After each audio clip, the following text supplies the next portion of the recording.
Hello students, active voice को passive voice में change करने का तरीका हमने आपको इसके पहले वाली वीडियो में बताया था। एक्टिव पैसिव पार्ट 1 में उसमें मैंने आपको बताया था कि एक्टिव को पैसिव वॉइस में किस तरह से चेंज करते हैं। ओके, और उसमें दो टेंसेस को हमने कवर किया था, एक प्रेजेंट इंडेफिनिट और दूसरा पास्ट इंडेफिनिट। अगर उसे आपको थोड़ा सा विस्तार से समझना है तो आपको इसका पार्ट 1 देखना होगा। ओके, अगर आपने देखा हुआ है तो फिर सो गुड है। आज हम आपको बताएंगे फ्यूचर इंडेफिनिट के सेंटेंसेस को पैसिव वॉइस में किस तरह से चेंज करेंगे। इनमें पैसिव वॉइस की हेल्पिंग वर्ब होती है शैल बी और विल बी। आई और वी के साथ शैल बी का यूज करेंगे और अदर सब्जेक्ट के साथ विल बी का यूज करेंगे। ओके, एज एग्जाम्पल आप देख लें, ही विल टीच मी। ठीक है, अब इसमें ऑब्जेक्ट क्या है? मी। अच्छा, इसके रूल्स आपको याद होंगे, जो ये आप देख लें एक बार। ये रूल थे, ऑब्जेक्ट को सब्जेक्ट बनाओ, पैसिव वॉइस की हेल्पिंग वर्ब यूज करो, वर्ब की थर्ड फॉर्म का यूज करो, बाई का यूज करो और सब्जेक्ट को ऑब्जेक्ट बनाओ। ओके, अब इसमें हम देखेंगे जैसे ही विल टीच मी, है ना। तो अब सबसे पहले ऑब्जेक्ट को सब्जेक्ट बनाएंगे आई, उसके बाद जैसा कि मैंने बताया था आपको, आई और वी के साथ शैल बी का यूज होता है, तो आई शैल बी टॉट और उसके बाद बाई हिम।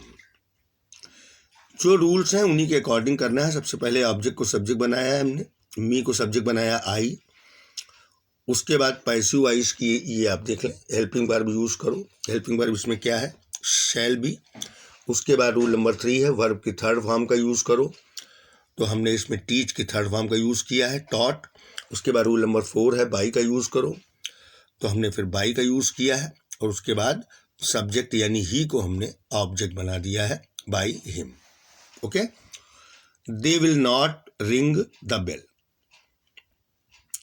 सबसे पहले ऑब्जेक्ट को सब्जेक्ट बनाएंगे, the bell will not be rung by them. Shall I call her, सबसे पहले ऑब्जेक्ट इसमें नहीं है, इसमें हेल्पिंग वर्ब है, तो हेल्पिंग वर्ब की जगह हेल्पिंग वर्ब आएगी। तो हेल्पिंग वर्ब के लिए हमको देखना होगा ऑब्जेक्ट क्या है, हर है, तो हर के अकॉर्डिंग यहाँ पर हर को जब हम सब्जेक्ट बनाएंगे तो क्या बनेगा? शी। तो शी के अकॉर्डिंग हमने यहाँ पर हेल्पिंग वर्ब ली है विल, तो सबसे पहले विल आ गया, उसके बाद शी, और बी का यूज सब्जेक्ट के बाद होगा। ओके, विल भी एक साथ यूज नहीं होगा इंट्रोगेटिव सेंटेंस में या फिर निगेटिव सेंटेंस में। आप निगेटिव में भी देख लें, विल नॉट बी है ना, विल बी नॉट नहीं है ना। Will she be called by me. Okay, आखिरी में क्वेश्चन मार्क रहेगा। डायरेक्ट इनडायरेक्ट जब बनाते हैं तो उसमें क्वेश्चन मार्क नहीं रहता है। ओके, इनेक्टिव पैसिव में होगा। Okay, why will they not obey him, तो वाई विल, वाई ऐसे ही रहेगा और विल यहाँ क्यों आया? क्योंकि इसमें ऑब्जेक्ट हिम है, तो हिम के अकॉर्डिंग यहाँ पर यानी हमने सब्जेक्ट माना ही, why will he not be obeyed by them. उसके बाद है who will sing a song, तो by whom will a song be sung. यहाँ पर हु होगा, वहाँ पर बाई हुम आएगा, उसके बाद helping verb will a song be sung. Okay, ये आपका फ्यूचर इंडेफिनिट। ओके, अब अगर हमें पास्ट कॉन्टिन्यूअस के पैसिव वॉइस बनाने हैं, यानी पास्ट कॉन्टिन्यूअस के सेंटेंसेस को पैसिव वॉइस में चेंज करना है, तो इनकी पहचान आप जानते हैं, वाज वर्ब के साथ वर्ब में आईएनजी होगी, है ना। और इनमें पैसिव वॉइस की हेल्पिंग वर्ब वाज वर्ब के साथ बीइंग का यूज होगा। जैसे एज एग्जाम्पल देख लें आप, he was speaking the truth, है ना। ऑब्जेक्ट क्या है? The truth, the truth. उसके बाद was being spoken by him, यानी ऑब्जेक्ट को सब्जेक्ट बनाया, हेल्पिंग वर्ब का यूज किया, उसके बाद वर्ब की थर्ड फॉर्म बाई का यूज किया और सब्जेक्ट को ऑब्जेक्ट बनाया। जो 5 आपको रूल हमने बताए थे वह उन्हें आपको अपने माइंड में रखना है, उन्हीं के अकॉर्डिंग ये सब होंगे। They were not telling a story, सबसे पहले a story was not being told by them. Okay, were they selling vegetables, तो अब इसमें सबसे पहले हेल्पिंग वर्ब आई है, तो इसमें सबसे पहले हम ऑब्जेक्ट देखेंगे क्या है, वेजिटेबल्स, यानी ये प्लूरल है, तो प्लूरल के अकॉर्डिंग यहाँ पर हेल्पिंग वर्ब आएगी were. Okay, were vegetables being sold by them. और इनमें वर्ब की थर्ड फॉर्म का भी आपको याद रखना है, वो भी आपको थोड़ा सा लर्न करनी है। Why was I not teaching her, सबसे पहले वाई की जगह वाई आ गया, उसके बाद अब यहाँ पर वाज लगाएंगे। वाज क्यों लगाएंगे, क्योंकि ऑब्जेक्ट इसमें हर है, तो हर को जब सब्जेक्ट बनाएंगे क्या बनेगा, शी बनेगा। तो शी के अकॉर्डिंग यहाँ पर हेल्पिंग वर्ब आई है was. Okay, why was she not being taught by me. Okay, अगला है हु वाज कॉलिंग यू। तो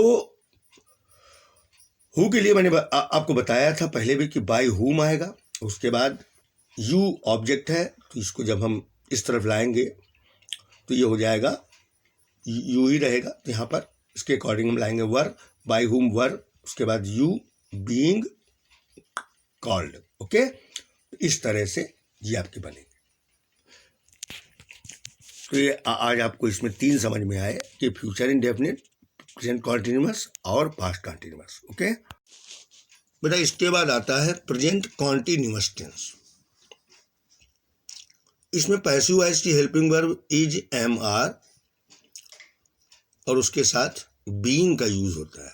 ओके, BEING है ना, ये पैसिव वॉइस की हेल्पिंग वर्ब है। सेज एग्जाम्पल, आप सेंटेंस देख लें, Ram is writing a letter.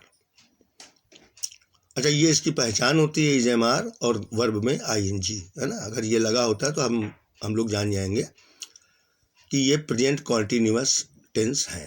Okay, सबसे पहले रूल वही है, ऑब्जेक्ट को सब्जेक्ट बनाइए, अ लेटर, उसके बाद हेल्पिंग वर्ब लगाइए इज, उसके बाद बीइंग और वर्ब की third form written by Ram. Okay, अब उसके बाद सेंटेंस है they are teaching me.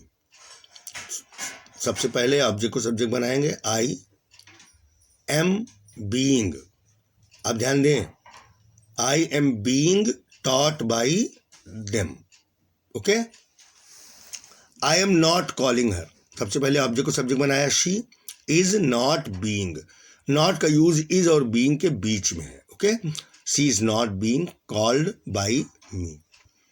Are you playing cricket, तो सबसे पहले यहाँ पर हेल्पिंग वर्ब आएगी।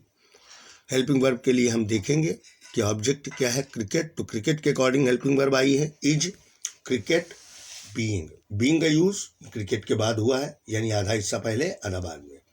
Is cricket being played by you.